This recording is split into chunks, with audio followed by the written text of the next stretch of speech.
ஒரு டிஷ் பார்க்க போகிறோம். என்னென்னா சிறுதானிய வெஜிடபிள் தோசை. அதுக்கு தேவையான பொருள் என்னன்னு பார்த்தீங்கன்னா அரிசி. இது வந்து ஒரு 2 கப் எடுத்துக்கிறோம் அப்படின்னா 3 கப் கூட எடுத்துக்கலாம். இது வந்து நம்ம யூஸ்வலாக இட்லிக்கு போடுற மாதிரி தான். 1 கப்பு வந்து உளுத்தம்பருப்பு எடுத்துக்கலாம். இது வந்து வரகு. பாருங்க, வரகு அரிசி இப்படி தான் இருக்கும். சிறுதானியத்தில் ரொம்ப முக்கியமானது. இந்த வரகு அரிசியை தான் இந்த சர்க்கரை நோய் இருக்கிறவங்க சாப்பிடுவாங்க. சாப்பிட்டாங்கன்னா ரொம்ப அந்த சர்க்கரை நோய் அளவு, அந்த இன்சுலின் அளவு வந்து கம்மியாகும். அதனால வரகரிசி இப்போ மக்கள் மத்தியில் பிரபலம் அடைஞ்சிட்டு வருது. இது குதிரைவாளி. குதிரைவாளியும் அந்த மாதிரி தான். இந்த டயட் இருந்து அந்த கொழுப்பு அதிகமாக இருக்குது, அப்படி வயிற்றுல இருக்குது அப்படின்னு சொல்கிறவங்களுக்கு இந்த குதிரைவாளி வந்து ரொம்ப. வெஜிடபிள் தோசைக்கு என்னென்ன பண்ணுறோம் அப்படின்றத பார்த்துக்கலாம். இங்கே பாருங்கள், கேரட்டு. இது கேரட்டில் வந்து நிறைய விட்டமின் ஏ இருக்குது, கண்ணுக்கு ரொம்ப நல்லது.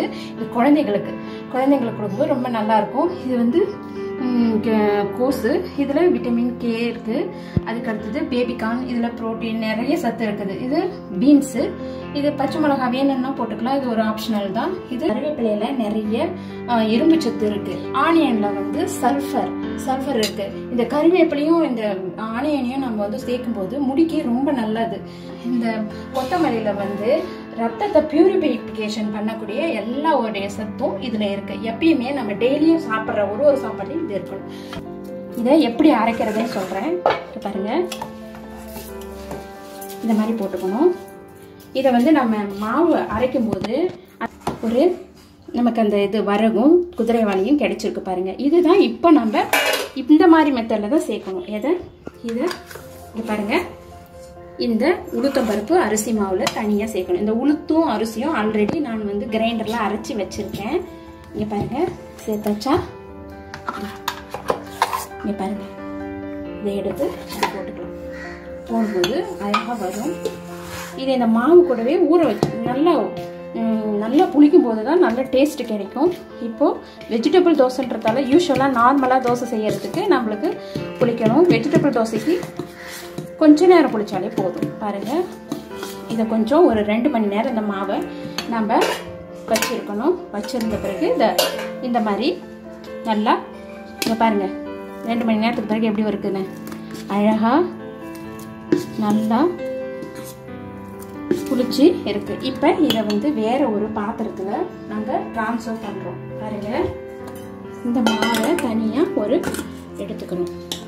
இது எதுக்குன்னா வெஜிடபிள் தோசை செய்யறதுக்கு நமக்கு. இங்கே பாருங்கள், தேவையான அளவுக்கு எடுத்துக்கிறோம். ஃபஸ்ட்டு அழகாக கேரட் போடுறோம். குழந்தைங்க இதை பார்க்கும்போதே ரொம்ப அட்ராக்டிவாக சாப்பிட்றதுக்கு வருவாங்க.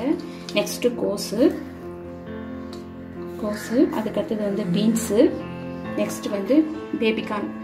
இது வந்து இப்போ எல்லாரும் ரொம்ப விரும்பி சாப்பிட்றாங்க. கொத்தமல்லி, வெங்காயம். குழந்தைங்களுக்கு பச்சை மிளகா பிடிக்கல, பெரியவங்களுக்கு ஒரு சிலருக்கு பச்சை மிளகா சேர்த்துக்க மாட்டாங்க, அவங்களுக்கு சேர்த்துக்க தேவையில்லை. இப்போது நான் சேர்த்துக்கிறேன். ஒரு 2-3 பீஸ் போட்டுக்கலாம். இது பாருங்கள், இதெல்லாம் எவ்வளோ அழகாக இருக்குது அப்படின்னு பாருங்கள். இப்போ என்ன பண்ணணும்னா உப்பு, இந்த உப்பு தான் சேர்த்துக்கணும்னு இல்லை, சாதா உப்பு கூட உங்களுக்கு நீங்கள் என்ன உப்பு யூஸ் பண்ணுறீங்களோ சேர்த்துக்கலாம். உப்பு பார்த்துக்கங்க எப்படி இருக்குது, அழகாக இருக்கு பாருங்கள், பிங்க் கலரில் இருக்குது இந்த உப்பு. இப்போ இதில் தண்ணி ஊற்றணுமான்னு நிறைய பேர் கேட்பீங்க. தண்ணி ஊற்ற தேவையில்லை. ஏன்னா இந்த வெஜிடபிள் இருக்கக்கூடிய தண்ணிங்களே அழகாக இங்கே பாருங்கள், ஒரு தோசைக்கு தேவையான அளவுக்கு மாவுக்கு வருது. தண்ணி வேணும் அப்படின்னு சொல்கிறவங்க கூட ஊற்றிக்கலாம். பாருங்க, நம்ம அரைக்கும் போதே அதனுடைய டேஸ்ட்டு நல்லா பார்க்கும்போதே எவ்வளோ அட்ராக்டிவாக இருக்குது பாருங்கள். தோசை கடை வச்சு ஆன் பண்ணிக்கோங்க. இப்போ இந்த தோசை கல் சுட்டுட்டு இருக்கு பாருங்க.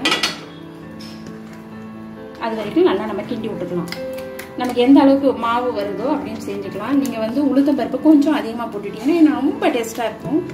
பாருங்கள், குழந்தைங்கள்லாம் ரொம்ப ஆசைப்பட்டு சாப்பிடுவாங்க.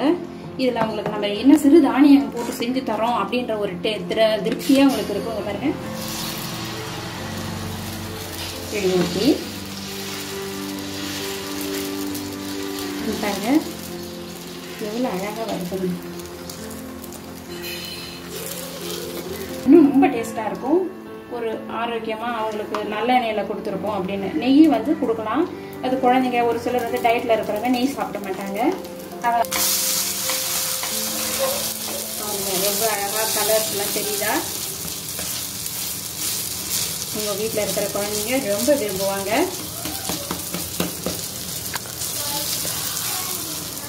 நீங்கள் பாருங்கள். இப்போது அடுத்த பக்கம் திருப்பி போட்டுக்கலாம். பாருங்கள், சூப்பராக எல்லா தோசையில் இருக்கிற எல்லாமே வெந்திருக்கு. பார்க்கும்போதே உங்களுக்கு தெரியுதா பாருங்கள். நிறைய பேர் கேட்கலாம், அந்த வெஜிடபிள்ஸ் எல்லாம் ஒரு வானலில் வதக்கி அப்புறம் போடணுமா அப்படின்னு கேட்பீங்க. வானலில் வதக்கும் போது அதனுடைய சத்தெல்லாம் இல்லாமல் போயிடும். நீங்கள் அப்படியே பச்சையாக போடும்போதே நீங்கள் தோசை சுடும்போது அழகாக என்ன ஆகும், அதனுடைய சத்தெல்லாம் உங்களுக்கு கிடைக்கும், எங்கேயும் வேஸ்ட் ஆகாது. இப்போ பாருங்க, இன்னொரு தோசை சுட்டு காட்டுறேன்.